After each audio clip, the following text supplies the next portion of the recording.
Continuando con el siguiente tema, intervención de la enfermera en el seguimiento del paciente con anticoagulación oral. Con nosotros se encuentra la licenciada Marixa Elvira Ormeño Peve, con sólida experiencia en atención primaria, especialista en salud pública, orientada a la promoción, prevención y gestión de programas sanitarios. Cuenta con experiencia en el seguimiento de pacientes crónicos, pacientes con tratamiento anticoagulante, pacientes con tuberculosis y educación para la salud.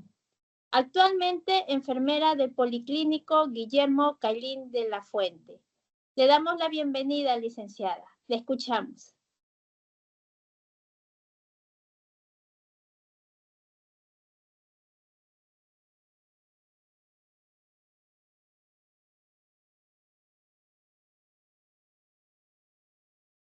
Buenos días, colegas. ¿Sí me pueden escuchar?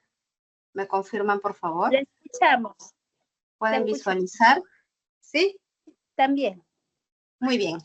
Buenos días, colegas, con todos. El día de hoy les voy a hablar de la intervención de la enfermera en el seguimiento del paciente con anticoagulación oral.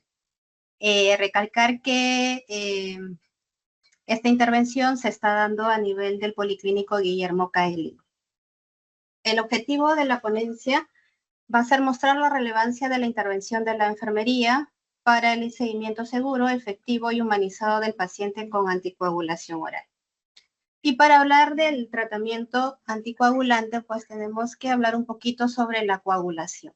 Entonces, la coagulación, por ejemplo, que si nosotros tuviésemos un traumatismo y nos generamos una herida o un corte, inmediatamente y de forma natural se va a activar el mecanismo de defensa fisiológico con la intención de realizar la hemostasia, ¿no?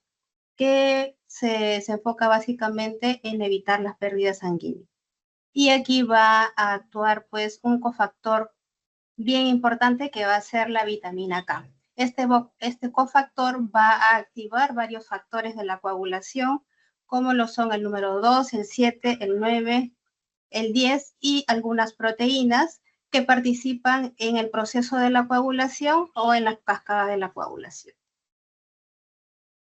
Sin embargo, cuando estamos en condiciones anormales, es decir, este proceso de coagulación se da a nivel del sistema circulatorio, es decir, dentro del corazón o los vasos sanguíneos, pues hay un alto riesgo de formación de trombos y embolias. Entiéndase trombos como la formación de coágulos, ¿no? Y estos coágulos se van a alojar pues en los vasos sanguíneos que pueden estar inicialmente adheridos, pero cuando este coágulo se desprende y empieza a viajar vía circulación y llega a taponar alguna arteria, pues es donde se va a desarrollar la embolia, ¿no? Originando pues un corte en la circulación, afectando órganos principales.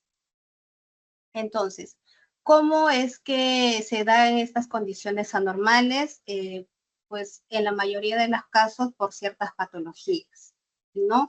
Por ejemplo, pacientes con trombosis o que han tenido embolias previas, aquellos pacientes portadores de válvulas cardíacas, aquellos pacientes con trastornos del ritmo cardíaco, algunos casos de cardiomegalia y también pacientes que ya vienen con defectos congénitos de la sangre. Entonces, en estos casos se hace necesaria el uso de anticoagulantes. ¿Por qué? Por el alto riesgo de formación de trombos y embolias. Ahora, anticoagulantes tenemos en varias presentaciones, ¿no? Tenemos anticoagulantes en inyectables y tenemos anticoagulantes orales. Entonces, por ello es que se hace la necesidad de este uso de fármacos. Los anticoagulantes orales tienen la característica de que retardan el tiempo de coagulación. Ya lo que hacen es que impiden la acción de la vitamina K y actúa como un tratamiento preventivo, porque el objetivo principal que tiene es reducir el riesgo de trombosis y embolias. Aquí se hace el seguimiento de los anticoagulantes orales, pero específicamente del medicamento warfarina. Ahora, adaptarse a este tipo de tratamiento requiere de un cumplimiento estricto del tratamiento, ya que tiene varias particularidades. Pero como también nosotros sabemos que estos anticoagulantes están haciendo su real efecto, pues vamos a tener que emplear un tipo de medición. Y en este caso, para medir la efectividad de estos anticoagulantes, que es la warfarina, vamos a hacer la medición del INR.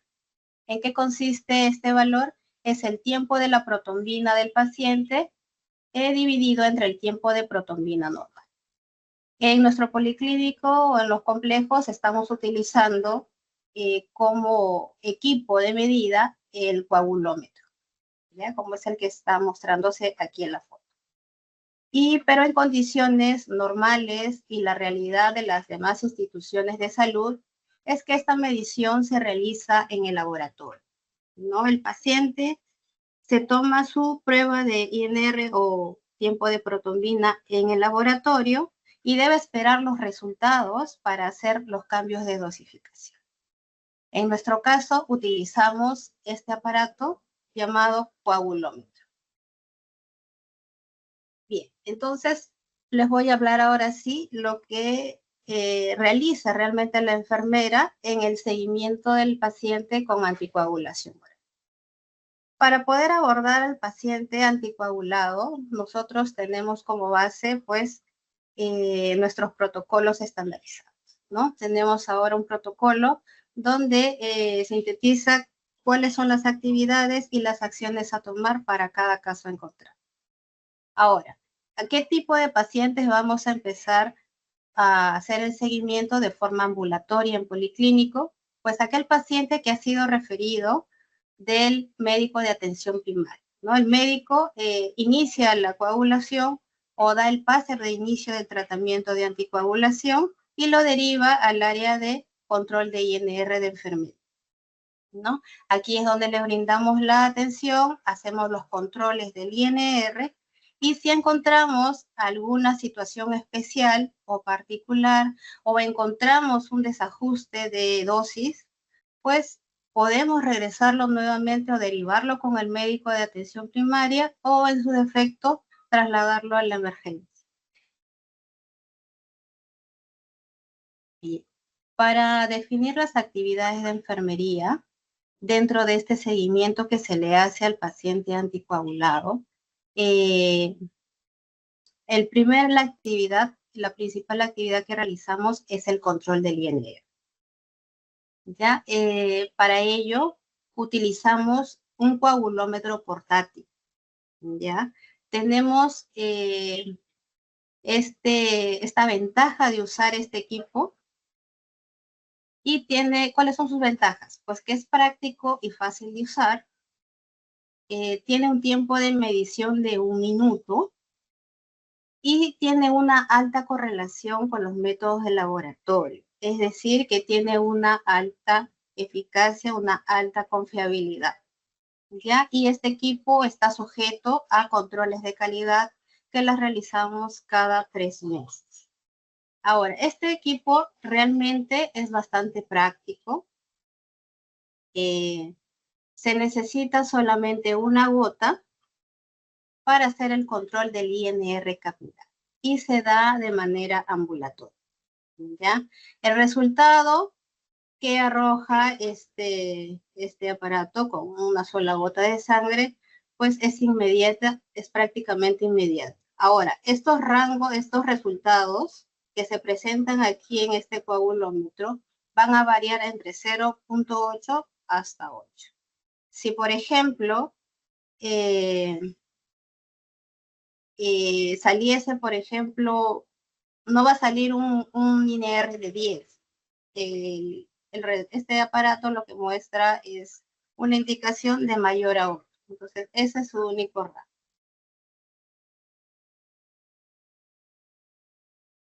La segunda actividad que realizamos dentro del seguimiento del paciente anticoagulado es el ajuste de dosis de warfarin. ¿Ya? Y para realizar este ajuste y estos controles, pues la enfermera está debidamente capacitada. ¿Ya? Conocimiento del manejo primero del equipo, y para el ajuste de dosis de warfarina nos tenemos que sujetar al protocolo que ya está aprobado, ¿no? Tenemos el ajuste de dosis, ya está protocolizado y está bastante pautado y fácil de entender. Entonces, en primer lugar, nos basamos en esta regla de ajuste. Nos vamos a basar también en el rango del INR objetivo. Ahora, este rango de INR va a variar entre paciente y paciente porque va a depender del tipo de enfermedad que tiene, ¿no? Así como les muestro unos ejemplos, el rango objetivo de 2 a 3, pues es para aquellos pacientes que presentan arritmias cardíacas, fibrilación auricular, trombosis venosa, embolia pulmonar. Pero también hay un rango objetivo que va de 2.5 a 3.5 y se da en los casos de pacientes que son portadores de prótesis de válvula mitral. Entonces, va a variar. ¿Qué más va a depender el ajuste del resultado que obtengamos del control del INR capilar? Además de estos tres aspectos, tenemos que ver que el control del INR que se está realizando sea en la fecha indicada, sin acortar tiempos. ¿A qué nos referimos con esto? La forma como se va a dar o el efecto que tiene la warfarina no se va a dar de un día para otro. Va a demorar aproximadamente dentro de 4 a 5 días. Entonces, por ese motivo es que el paciente no puede adelantar fechas. Ya se tiene que dar en la fecha que se indica. Lo siguiente es que tenemos que manejar una tarjeta de monitorización de INR. Esta tarjeta de monitorización de INR es esta. ¿Ya? Esta tarjeta, pues, ¿qué va a contener? Va a contener información importante. Va a contener, pues, el nombre del paciente, el diagnóstico, el INR objetivo, y aquí también tenemos que estar muy alertas para poder darnos cuenta si el INR objetivo que está aquí plasmado corresponde al diagnóstico presentado. Va a presentar también su número de historia clínica, la fecha del inicio de la anticoagulación, ¿ya? ¿Qué más? Entonces, ¿cómo se maneja esta tarjeta? El paciente cuando viene por primera vez, se le llena todos estos datos y estos datos los vamos a extraer de la historia clínica. Idealmente es que el paciente venga pues ya derivado con todos los datos completos, pero los vamos a extraer de la historia clínica. Paciente inicia el día 2 de octubre, en este caso es una tarjeta ya de años anteriores, y se le realiza al mes un control. ¿Ya? Sale en 2.1, de acuerdo al resultado obtenido, pues es un resultado que está normal y está dentro del rango para una fibrilación auricular. Entonces, cuando el resultado está dentro del rango, pues continúa el paciente con la misma dosis, ¿ya? Las dosis van a variar entre paciente y paciente. Esto se va a ir modificando de acuerdo al resultado de INR obtenido. Ahora, lo que vemos aquí es que en cada registro justo está escrito con lapicero azul porque eso representa que el paciente ha obtenido resultados dentro de sus rangos normales. Pero vamos a observar aquí justo el 3 de agosto que el paciente obtiene un resultado un poco más bajo. Probablemente el paciente tuvo un consumo elevado de vitamina K, algunos alimentos con mucho contenido de vitamina K, o probablemente se olvidó alguna toma, ¿ya? Entonces, aquí se le hace ya una modificación de dosis. Anteriormente todos se repetían porque salía bien, pero aquí ya hay una variación. Entonces, cuando el INR sale por debajo del valor normal, lo que se hace es recurrir a la tabla de ajuste de dosis, que es esta de aquí, que está en el protocolo, y hacemos la variación que corresponde. En este caso, corresponde disminuir, aumentar 10% de warfarina semanal. Por lo tanto, aquí el día martes es donde se aumenta un poco más de 2, ¿no? Pero ¿qué observamos aquí? Otro comportamiento. Paciente vuelve a regresar el día 22 de agosto, pero ya viene con un INR un poco más elevado. Ahora, cuando se eleva, generalmente se da por varias razones. Uno, porque el paciente se automedica con antibióticos o con analgésicos, o porque de repente está cursando por un periodo de diarreas. ¿Ya? Entonces, justo aquí hay una notita que anotó la colega y justo ha colocado que el paciente ha tomado ciprofloxacin, que ha tomado un antibiótico. Entonces, va a depender de la situación de cada paciente, va a depender del resultado que se obtiene de INR, también de los hábitos alimenticios que lleva el paciente y de qué tan adherente al tratamiento es el paciente. Bien, aquí la mayoría de controles ha estado regular. Ahora vamos a ver otro ejemplo. En este, por ejemplo, el paciente ha obtenido resultados de INR que están escritos con color rojo. ¿Qué representa el color rojo? Pues que los resultados están fuera de rango. Aquí, por ejemplo, el primero, que esto sí es de este año, el 7 de julio, el paciente obtiene 1.3, pero aquí hay que considerar que recién inició su tratamiento anticoagulante el día 2 de julio. ¿Ya? Entonces, el día 2 de julio, pasado 5 días, que es el tiempo prudente donde actúa la warfarina, viene a control, pero todavía no logra llegar a su objetivo.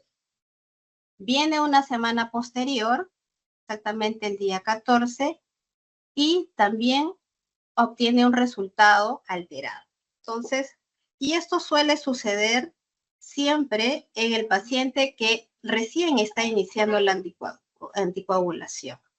Entonces, no siempre cuando recién se inicia la anticoagulación se va a llegar de forma rápida a alcanzar el INR objetivo, y se da este tipo de casos. ¿Ya? Ahora, esta regla de dosificación la realiza,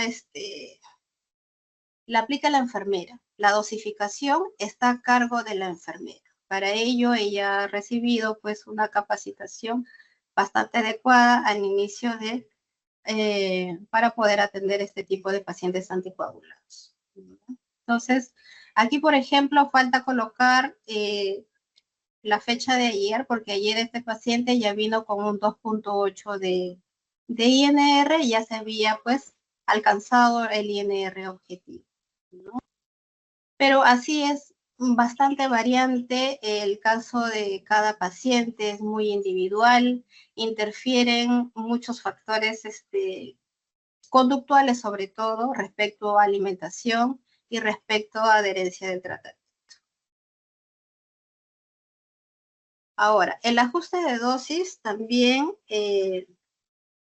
tiene algunos ajustes particulares, ¿no? Hay algunas situaciones especiales donde el paciente pues está con un tratamiento a base de AINES, de repente el paciente es anticoagulado también y tiene diarrea, lo más probable es que obtenga pues en ese periodo INRs bastante elevados.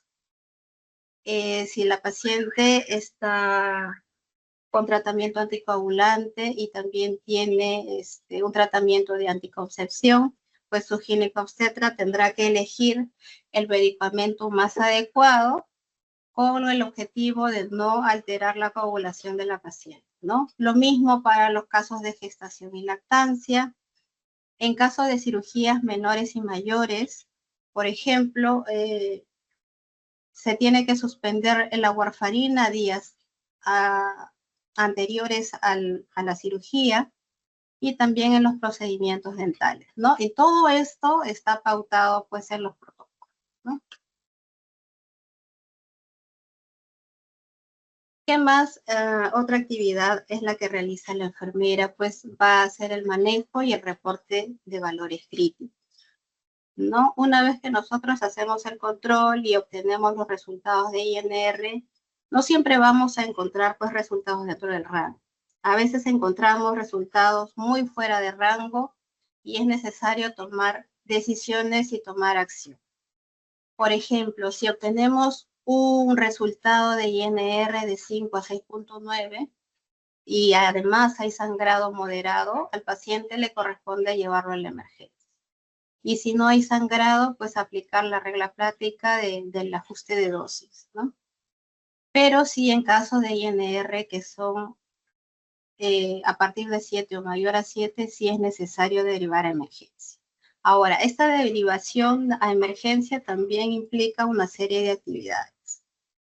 Lo primero que se hace es reportar a coordinación médica, luego se contacta al médico responsable del control de INR porque tiene que evaluar al paciente y también aseguramos una cita de reevaluación. ¿Por qué? Porque una vez que nosotros enviamos al paciente a emergencia, es necesario que sea evaluado a las 24 horas. Entonces el paciente siempre va a salir del consultorio de control INR con su cita, ¿no? Y todas las actividades que nosotros desarrollamos como enfermería, los tenemos que registrar en la historia clínica. Ahora, la actividad principal que desarrollamos también es la educación al paciente y familia.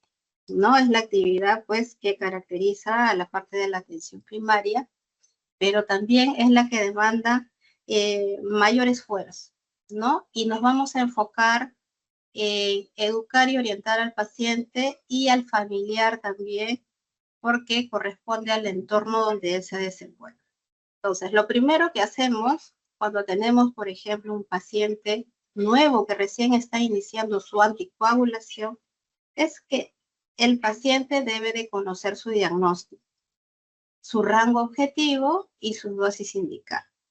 ¿Qué encontramos en la práctica? A veces el paciente viene y nos dice, señorita, me han mandado aquí para mi control de INR.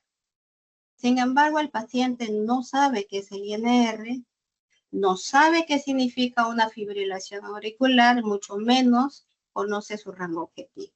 Entonces, es necesario enseñarle al paciente del por qué está recibiendo ese tipo de atenciones y por qué en adelante va a tener estas atenciones continuas. Luego tenemos que enseñarle lo que es a identificar los signos de alarma. En el caso de los pacientes anticoagulados se presentan tres principales complicaciones. El primero de ellos es el sangrado, que puede ser una gingivorragia, una epíxtasis, hemoptisis, puede ser melenas, rectorragia, metrorragia, hematuria. Entonces, la pérdida de sangre puede ser por varias vías. Entonces, tenemos que estar preguntándole al paciente si ha tenido algún tipo de sangrado y explicarle, no con estas palabras, pero sí con palabras sencillas, si es que ha tenido un tipo de sangrado.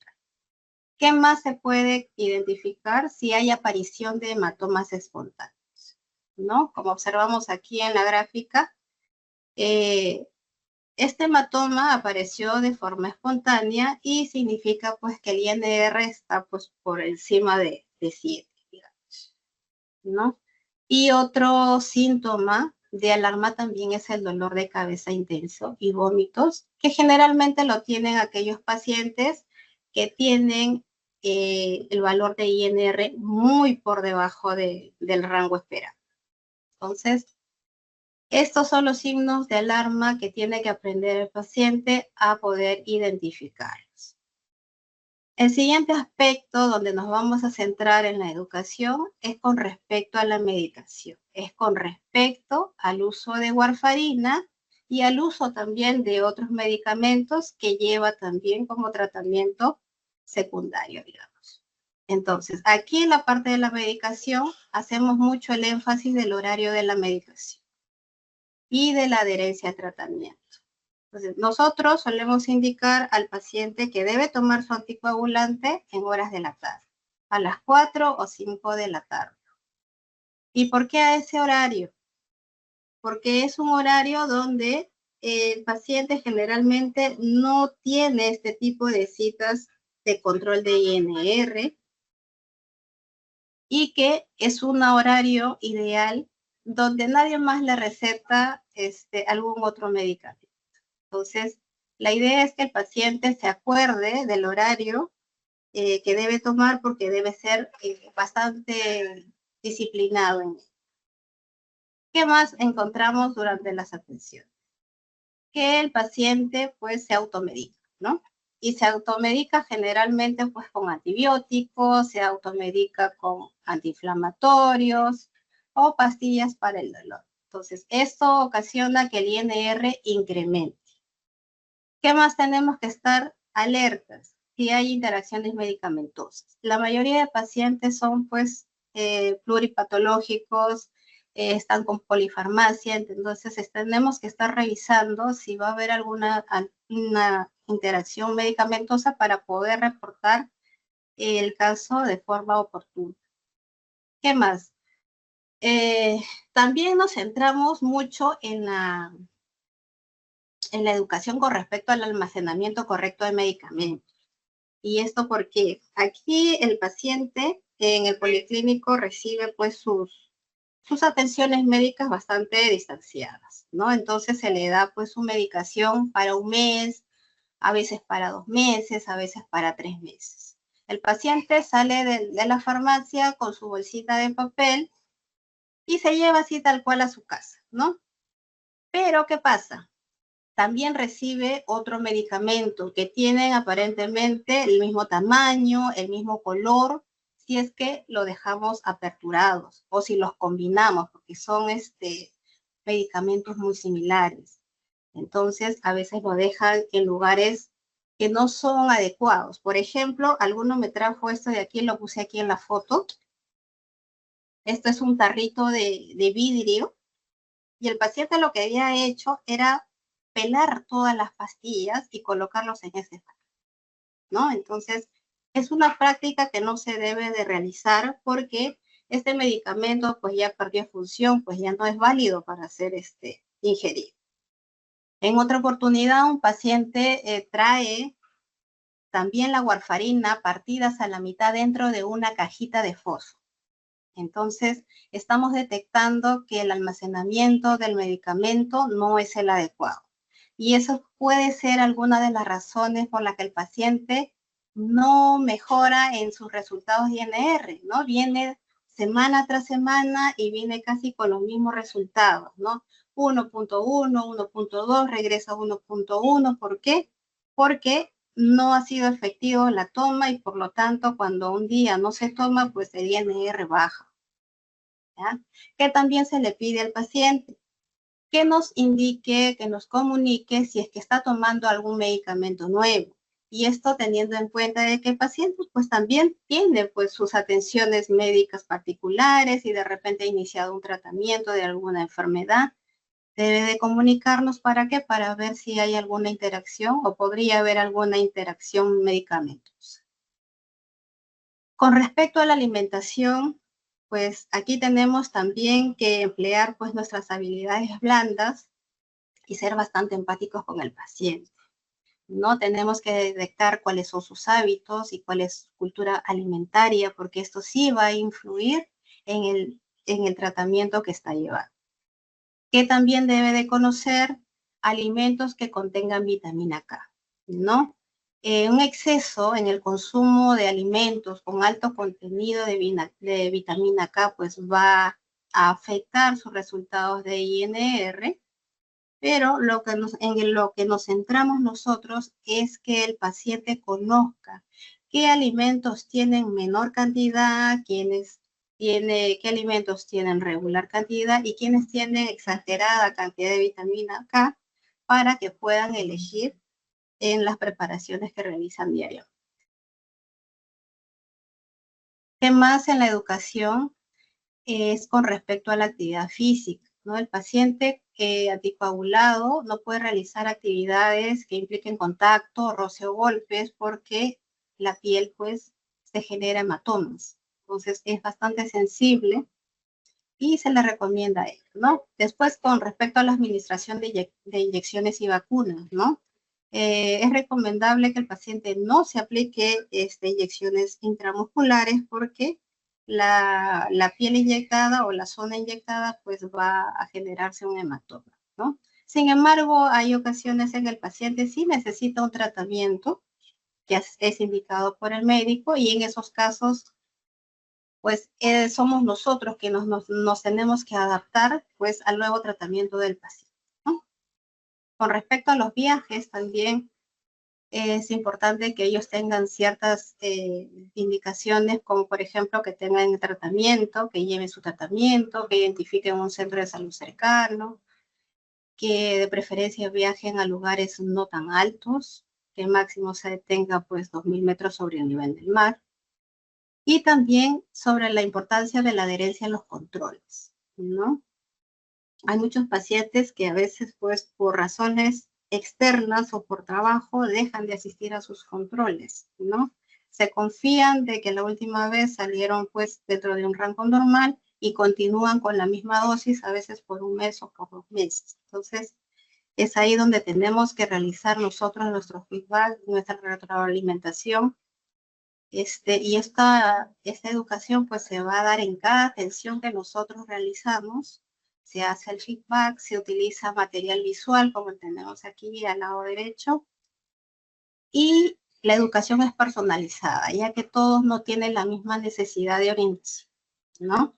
Aparte de ello, todos los meses, una vez al mes, se programan sesiones educativas, ¿no?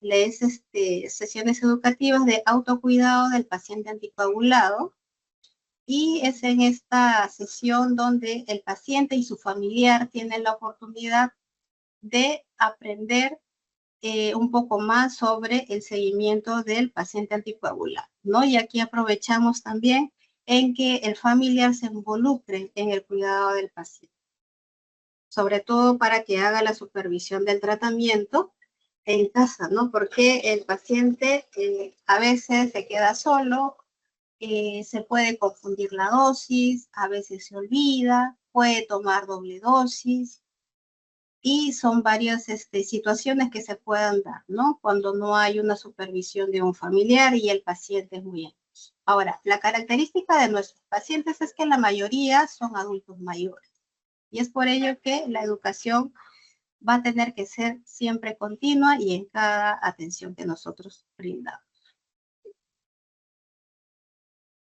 Entonces, para este ajuste de dosis y control de INR, tenemos que tener en cuenta que la dosis pues, es individual, cada paciente tiene una dosis diferente. La dosis máxima por semana debe ser de 70 miligramos, es decir, máximo puede tomar 2 tabletas por día, no más.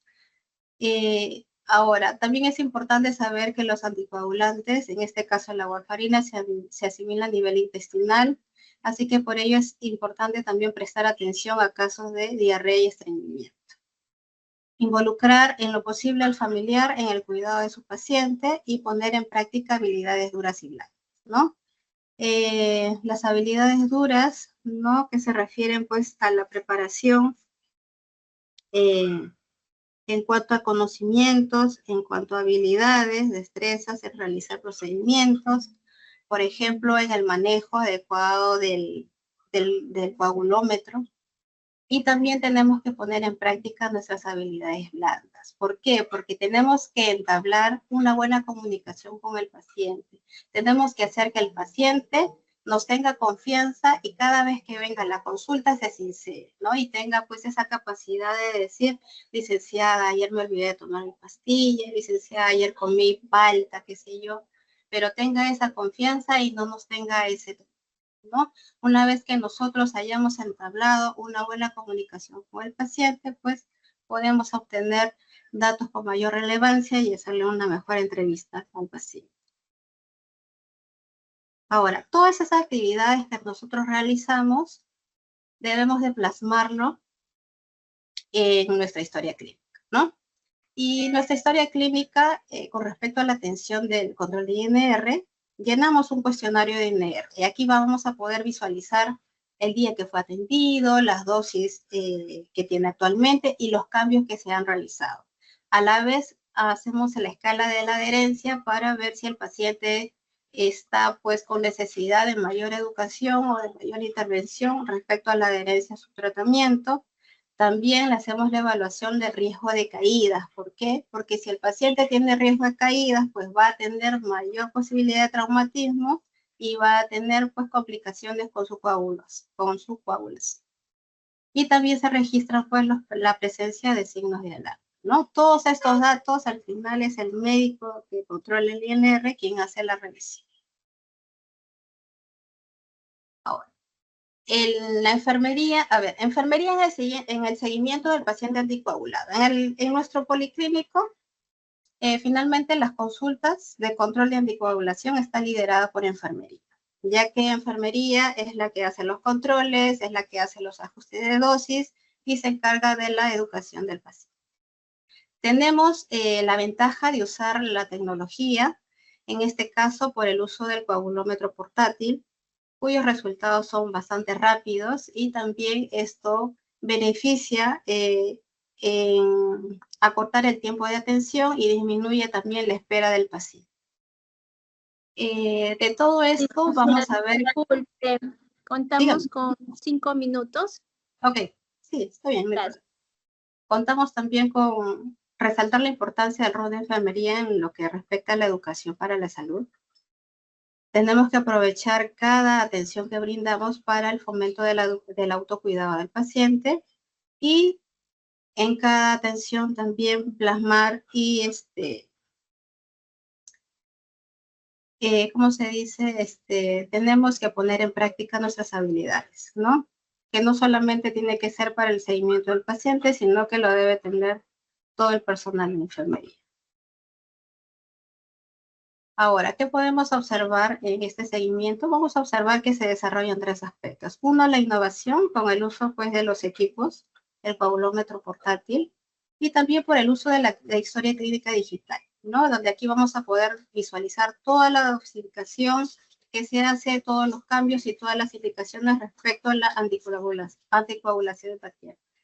También la seguridad, porque evaluamos la prevención de caídas con la intención de evitar los traumatismos y también estamos alerta de la identificación de interacciones medicamentosas y los efectos. Y también de la parte de humanización, ¿no?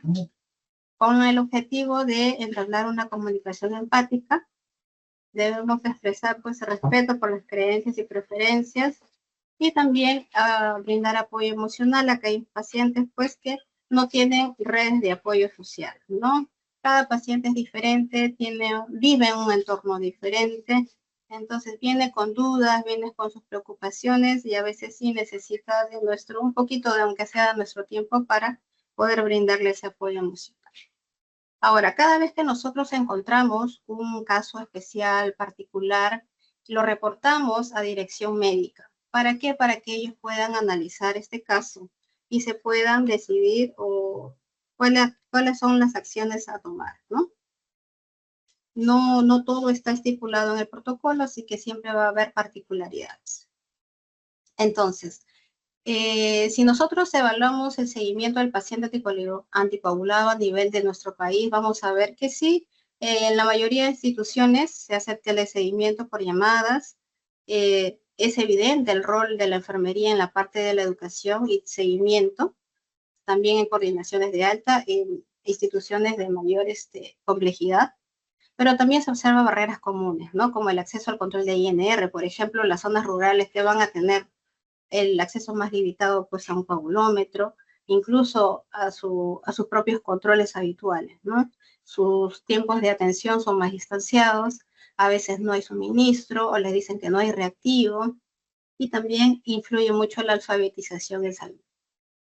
Como oportunidades en esta problemática pues se puede desarrollar más en telemonitoreo regional y también protocolos unificados, ¿no? Que se pueda manejar tanto en MINSA como en salud y siempre la capacitación continua. Ahora, ¿cómo es la enfermería en el seguimiento del paciente anticoagulado en otros países? Aquí es algo bastante particular.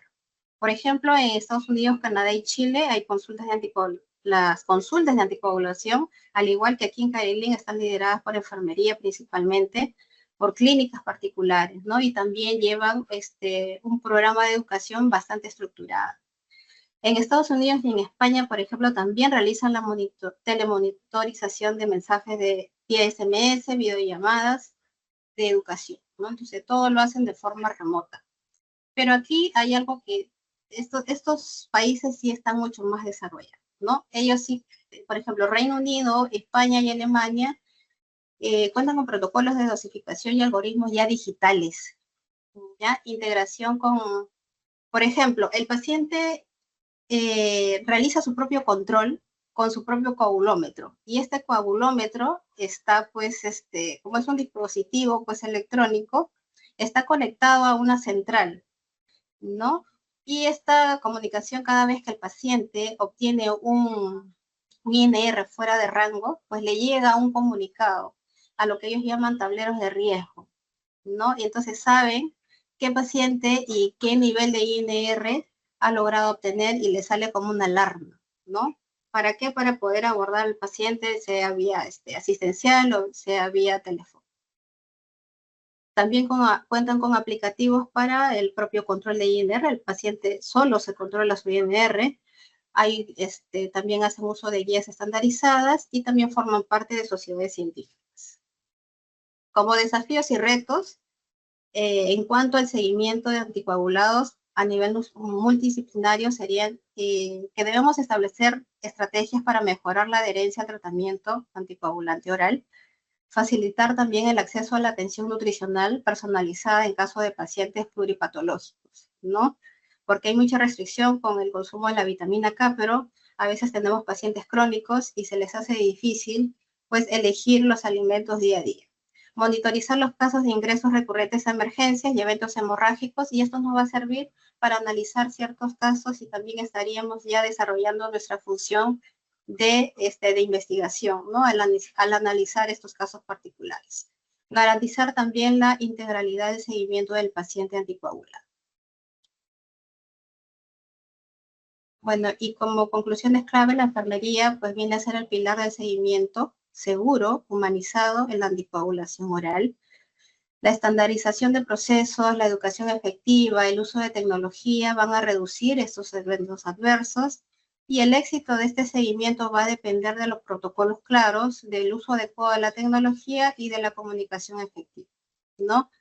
Y sí, pues sería muy bueno adaptar modelos internacionales al contexto peruano, ya que podría maximizar el impacto y la equidad, ¿no? Y por qué no en un futuro no muy cercano también pues lograr que el propio paciente realice su propio automonitoreo, ¿no?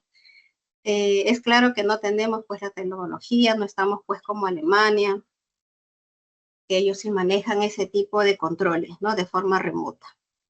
Pero estamos ahí encaminados. Entonces, eso quería mostrarles, el control del seguimiento y el seguimiento del paciente anticoagulado, el 80% pues lo realiza la enfermera, ¿no? Entonces, es compromiso de nosotros, enfermería, pues capacitarnos adecuadamente y también desarrollar pues nuestras habilidades blandas para poder entablar una comunicación empática y asertiva con nuestros pacientes. Bueno, eso sería todo. No sé si hay alguna pregunta. Invitamos a los asistentes a realizar sus preguntas por el chat.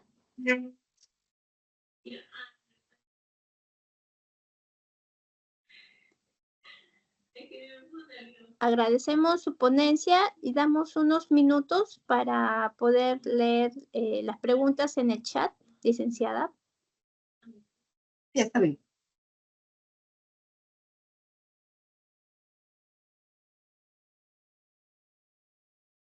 ¿Qué alimentos perjudica en los valores de INR?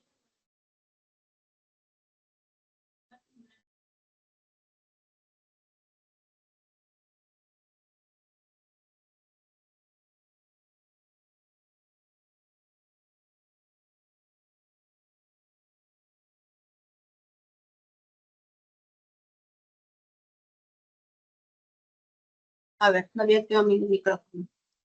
A ver, todos los alimentos tienen un grado de contenido de vitamina K.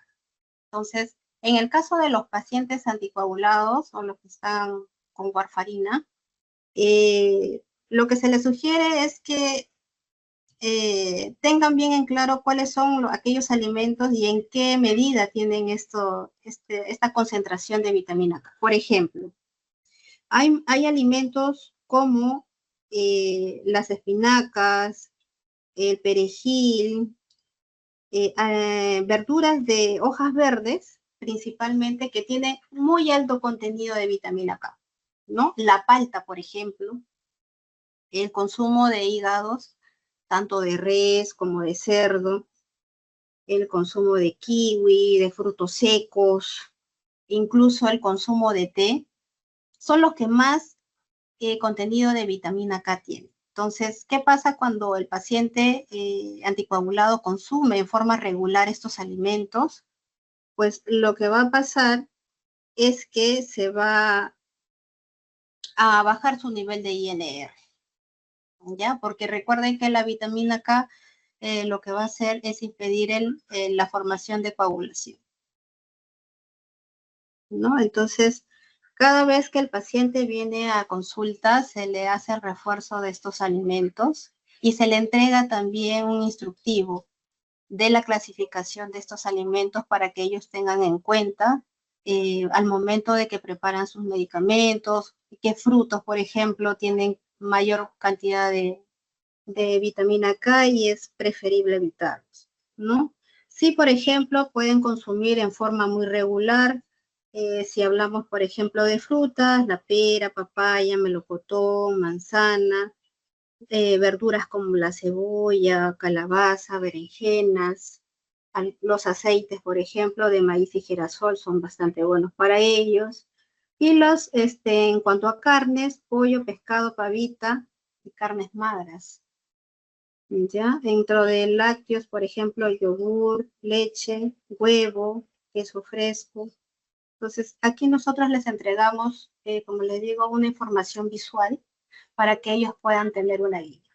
Sin embargo, sí es bueno que el paciente también averigüe por su cuenta cuáles son los alimentos, ¿no? Porque hay infinidad de alimentos, algunos que no consumimos tan cotidianamente, pero es importante saber en qué nivel están, ¿no? Lo que debemos consumir son aquellos que tienen bajo contenido y regular contenido, pero los que tienen excesivos las vamos a tener que postergar.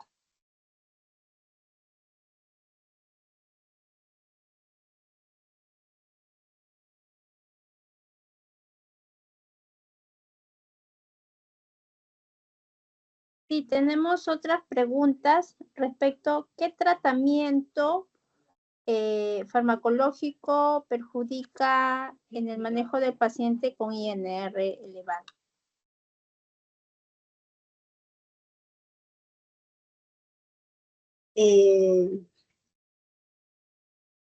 Bueno, hay ciertas interacciones medicamentosas, ¿no? Por ejemplo, si tuviésemos un paciente con tuberculosis y que a la vez tome warfarina, pues va a tomarnos bastante tiempo, o le va a tomar al paciente bastante tiempo, porque la rifampicina, que es uno de los medicamentos antituberculosis, va a reducir esa capacidad de coagulación. Entonces lo va a alterar, va a haber varias semanas en que vamos a encontrar el INR fuera de rango, ¿no?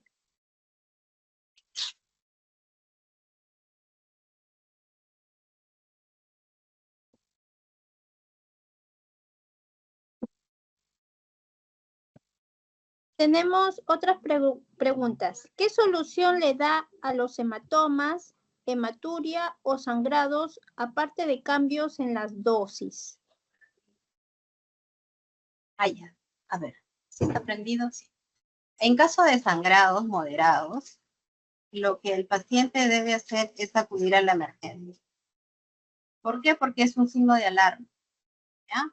Recuerden, se los mencioné al inicio, sangrados, moretones y el dolor de cabeza excesivo acompañado de vómitos forma parte de los signos de alarma y necesita acudir a la emergencia. Entonces, en esos casos no vamos a estar buscando pues una cita adicional, sino ir directamente a la emergencia. Probablemente cuando ocurren estas situaciones, el INR ya sobrepasó de 8, y es necesaria la aplicación de insulina. Y eso lo va a hacer pues en el área de emergencia.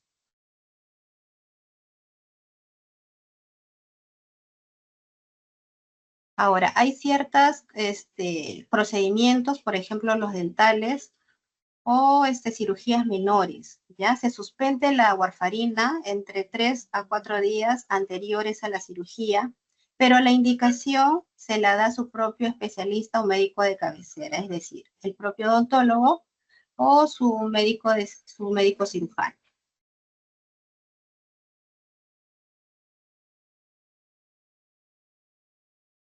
Tenemos otras preguntas. Bueno, ¿y los pacientes que usan anticoagulantes y hacen tratamiento hemodiálisis, qué recomendaciones nos pueden brindar? En el caso de hemodiálisis, el control del INR también es bastante particular. ¿Ya? Hay un abordaje específico para ello, pero en el caso del paciente renal, sí es necesario que pase, por ejemplo, en primer lugar, por la atención de nutricionista y tener bien claro las situaciones de alarma para acudir a la emergencia. En estos casos de pacientes renales, por el mismo procedimiento de diálisis que se realiza, pues a veces la eficacia de la warfarina no es al 100%, ¿no? Está bastante disminuida. Entonces, sí necesita mayor seguimiento, ¿no? A ellos también se le hace un seguimiento semanal, porque es importante identificar posibles riesgos en ellos, ¿no?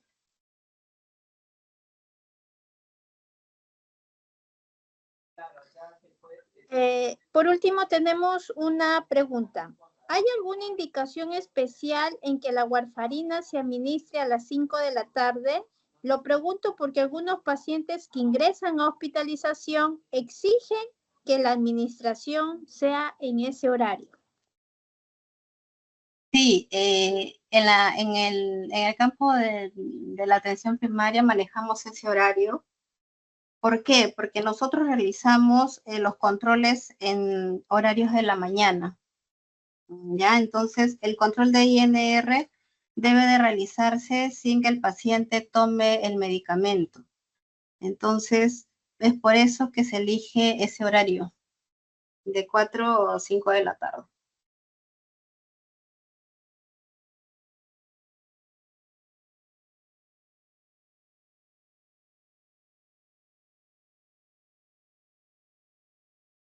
Muy bien. Muchísimas gracias por las preguntas. El tema es muy enriquecedor. Valora mucho la posición de la enfermera, fortaleciendo como un perfil asistencial de gran relevancia en nuestros pacientes anticoagulados. Bien. Recibe usted un cordial saludo de parte del comité organizador. Además, queremos agradecerle sinceramente por su excelente participación, muy conciso, muy preciso, en este evento académico, abordando un tema tan fundamental en la atención primaria en bien de nuestros pacientes anticoagulados. Agradecemos su presencia, licenciada. Muy buenos días.